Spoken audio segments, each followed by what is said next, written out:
Okay, let's talk about something that I think affects pretty much all of us. We're living in this age of nearly infinite digital storage, right? But somehow our phones, our laptops, they all feel more cluttered than ever. It's a total paradox. So why is that? Let's dive in. I mean, seriously, think about your phone's camera roll for a second. Why is it packed with thousands of photos and, let's be honest, a ridiculous number of screenshots you will probably never, ever look at again? If the mere thought of trying to sort through all that gives you a little spike of anxiety, well, you are definitely not alone. And there's actually a name for this whole thing. It's called digital hoarding. Basically, it's when we collect a ton of digital files and just can't bring ourselves to delete them. Now, it might seem harmless, it's not like it's taking up physical space in your house, but it has real psychological weight. It creates this mental clutter that can actually slow us down and hurt our productivity. So, to really get a handle on this, let's break down the digital mess we all make. What are the psychological triggers that make us instinctively hit save, but almost never delete? The first one, and this is a big one, is fear. It's that little nagging voice in the back of your head that whispers, but what if I need this someday? This anxiety, this fear of losing something that might be valuable in the future, is a huge reason we just let these files pile up. We treat every little piece of data like it could be priceless. And then, of course, there's emotion. I mean, think about it.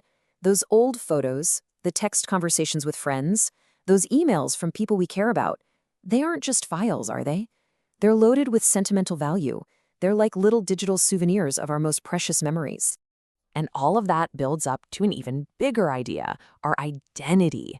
We start to see our digital collections as extensions of ourselves. They represent our projects, our accomplishments, our friendships, our entire life story, really.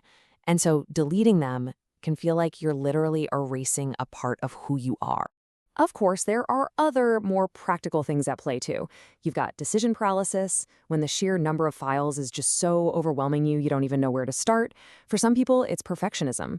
The fear of not creating the perfect organizational system means you just don't organize it at all. And let's be real, cloud storage is so cheap and easy now, it just removes any pressure to clean things up.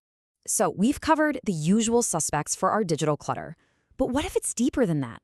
What if there's a much more profound reason we just can't seem to let go of all our digital baggage? You have to wonder, right? Is this all just a bad habit, maybe a weird little quirk of living in the digital age? Or is there something way more fundamental happening in the relationship we have with all these invisible bits and bytes of data? Well, to answer that, you have to look at this really interesting debate. On one hand, some experts argue that digital things are totally different from physical things. They have no substance, they don't take up space. But others argue they can feel just as real and meaningful. The key difference might not be in the objects themselves, but in how we think about them. And that brings us to the core concept that might just explain everything.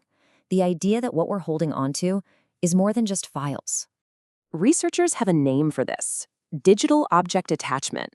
It sounds a little academic, but the idea is simple. It's the theory that we can form a truly significant emotional relationship with a digital object. So this isn't about clutter anymore. It's about a bond that grows over time and actually helps shape our very identity. Okay, so how does that even happen? Right? How does a simple file, a photo, a document, maybe even a character in a video game transform into something we feel deeply attached to? Well, it turns out there's a pretty clear process. So this pathway to attachment, it starts with dedication. You invest your time and your effort into it.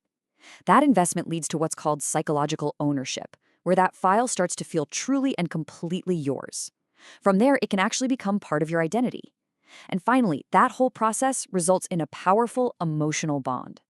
So let's zoom out for a minute and just think about the massive implications here.